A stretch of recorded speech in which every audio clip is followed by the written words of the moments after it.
Varios temas preocupan al empresariado en relación a distintos proyectos de ley. En un caso, la ley de abastecimiento que bueno, tendría modificaciones y que ya estarían por comenzar a ser analizadas por el Senado. Entra por ahí el proyecto que preparó el Ejecutivo y además lo que es la aplicación de la ley antiterrorista, que ahora el propio gobierno dijo que hubo una confusión cuando Cristina la semana pasada indicó que se aplicaría sobre la imprenta Dónale, que recordemos, a principios de la semana pasada quebró y dejó a 400 personas sin empleo. Vamos a hablar de esto desde el punto de vista legal con el doctor Bernardo Sarabia Frías, es asesor de empresas. ¿Cómo le va, doctor? Buenas tardes. Mucho gusto, Pablo, saludarte. Un gusto. Bueno, doctor, son dos temas distintos. Empecemos por la ley de abastecimiento. ¿Usted considera que es inconstitucional, como han dicho las empresas, que hoy mismo, en un ratito nada más, están sacando un comunicado para condenar este proyecto de ley? Sí, definitivamente. Es más, yo creo que esto se enmarca en un cuadro de exceso legislativo que se remonta en el tiempo. Esto en realidad viene desde la reforma de la Carta Orgánica del Banco Central y luego con la reforma de la Ley del Mercado. En ambos casos se otorgó una gran autoridad, una gran cantidad de facultades al organismo de control. Y ya se empezaba a vislumbrar entonces la injerencia del Estado en el mercado, con gran fruición. Esto es una etapa más, una etapa que se va acentuando y lleva a una conclusión que permite analizar hacia adelante lo que va a ocurrir. Quizá parece teórico, pero en un régimen democrático se caracteriza por tener pocas leyes y abundantes instituciones. Cuando ocurre lo contrario, cuando hay un exceso legislativo y pocas instituciones, estamos en un régimen mucho más cercano al autoritario. Y esto me parece a mí es lo que va a empezar a ocurrir, es lo que va a acontecer de acá hasta que cambie el gobierno a fines del año que viene. Bueno, los empresarios, doctor, están hablando de un tema acá que tiene que ver con la falta de división de los poderes, ¿no? Porque el Poder Legislativo le estaría otorgando al Poder Ejecutivo o a quienes trabajan para el Poder Ejecutivo, como el Secretario de Comercio Interior, facultades que hoy recaen exclusivamente en la justicia. Exactamente, se estaría arrogando facultades que son típicas propias del Poder Judicial. Cuando uno, Pablo, analiza este proyecto de ley y lo compara con la vieja ley de abastecimiento que está hoy vigente, cae en la cuenta que los cambios de forma no son muchos. Ahora, los cambios de fondo sí son materiales. Y hay básicamente dos que tienen que ver con el trasfondo de la cuestión. El primero es que la vieja ley de abastecimiento se concentraba en el final de la cadena de producción.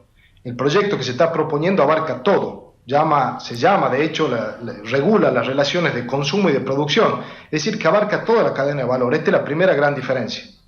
Y la segunda es que la ley de abastecimiento actualmente vigente estaba pensada para la excepcionalidad. Y acá viene lo que vos estabas marcando. El proyecto de ley está pensado para algo permanente, es decir, para un control permanente del Estado que recaiga sobre el mercado. Estas diferencias son realmente importantes y cuando uno analiza aún más en detalle, cae en la cuenta de lo peligroso que es esto. Y tienen razón los empresarios en preocuparse, porque cuando uno ve hacia adelante y ve cómo podría aplicarse, efectivamente, hay muchas razones de preocupación. Déjame, Pablo, ser más específico en esto. La ley tiene, o el proyecto de ley, perdón, tiene tres objetivos claros. Según ellos, la misma ley, los considerandos dicen.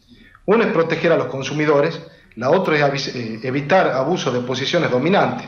Dos objetivos que ya están cubiertos por leyes que hoy están vigentes, puntualmente la Ley de Defensa del Consumidor y la Ley de Defensa de la Competencia.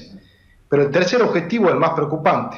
Habla de evitar la apropiación, literalmente, de excedentes en la cadena de valor. Apropiación indebida, perdón, de los excedentes en la cadena de valor.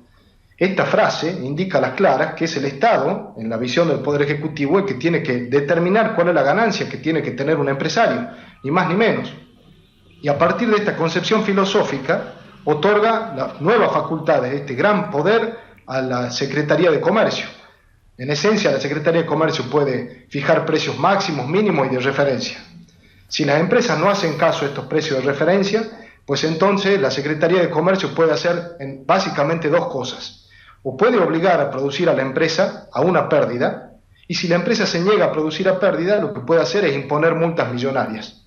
De una manera u otra está obligando a las empresas a producir a pérdida o llevarla a la quiebra a través de la imposición de estas multas. Esto que usted está relatando en relación a lo que contiene la ley, ¿no? A lo que es el proyecto, claramente hablan de una presencia del Estado muy grande en lo que es la actividad privada, ¿no? Si se aprobara tal cual como está redactada. es una injerencia determinante. Va a decir a cuánto hay que producir, cuándo hay que producir, y haciendo caso omiso a la ley de la oferta y la demanda, tan elemental en cualquier economía de mercado.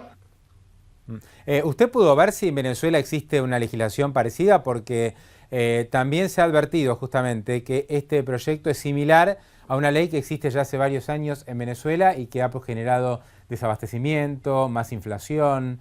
¿Estamos en ese rumbo? Mire, efectivamente esto yo lo he estado corroborando con un colega de Venezuela y me ha mandado esa ley.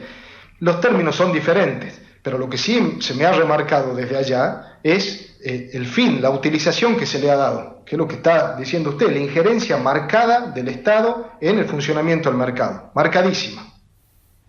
Bueno, siempre existe la posibilidad, usted lo mencionó antes, ¿no?, de que esta ley sea recurrida ante la justicia. Esto es lo que han dicho ya las distintas cámaras empresarias, y hay otros ejemplos de leyes sancionadas no hace demasiado tiempo que, por ejemplo, la que marcaba cambios o la que obligaba a cambios en el Consejo de la Magistratura, fue recurrida ante la justicia, la Corte Suprema le dio la razón y esos cambios no se pudieron efectuar. O sea, es una instancia que permanece.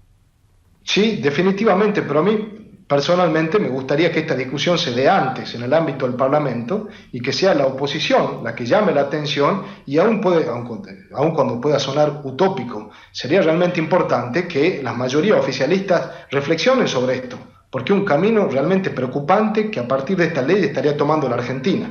Uno puede hacer una similitud con la resolución 125, son puntos de quiebre en el régimen institucional de nuestro país. Sería interesante no recurrir a la justicia y que la discusión se dé previamente en el ámbito del Congreso.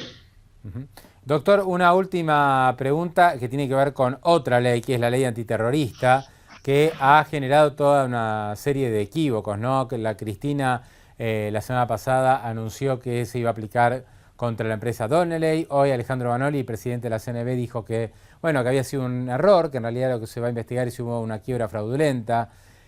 ¿Sirve esta ley antiterrorista? Porque la verdad que ya el nombre de por sí mete miedo, ¿no? Uno pensaba que Argentina estaba bastante, digamos, tenemos muchos problemas, pero un problema que no había era el terrorismo. Ahora parece que desde el gobierno nos dice que sí, que hay terroristas que hacen este tipo de actividades desde el punto de vista económico. ¿Cómo lo ve? Era una barbaridad. Cuando uno lee el artículo que fue invocado por la señora presidenta en el discurso contra esta empresa Donnelley, caí en la cuenta de que alguien la asesoró mal, porque el artículo del Código Penal que estaba citando tiene que ver con la manipulación de valores negociables, muy lejos de actitudes de financiamiento de terrorismo, de amedrentamiento de la población, ni nada por el estilo.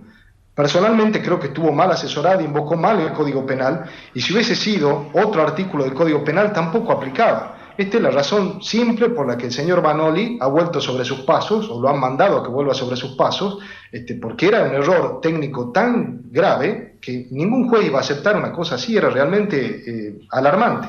Sí, a mí lo que no me queda muy claro es por qué el gobierno reconoce que hubo un error y que ese error lo cometió la propia presidenta, cuando tranquilamente podría haber seguido el rumbo de una denuncia judicial sin especificar demasiado, ¿no? O sea, me llamó un poco la atención, gratamente si se quiere, que un funcionario del Poder Ejecutivo, en este caso la Comisión Nacional de Valores, que debería ser independiente, obviamente, haya dejado en claro que la presidenta cometió un error en este sentido. Afortunadamente esto da tranquilidad, porque era alarmante. Da tranquilidad que alguien haya puesto por lo menos en esto las cosas en su lugar. Doctor, un gusto, muchísimas gracias por este contacto, muy amable como siempre. Por favor, Pablo, hasta luego.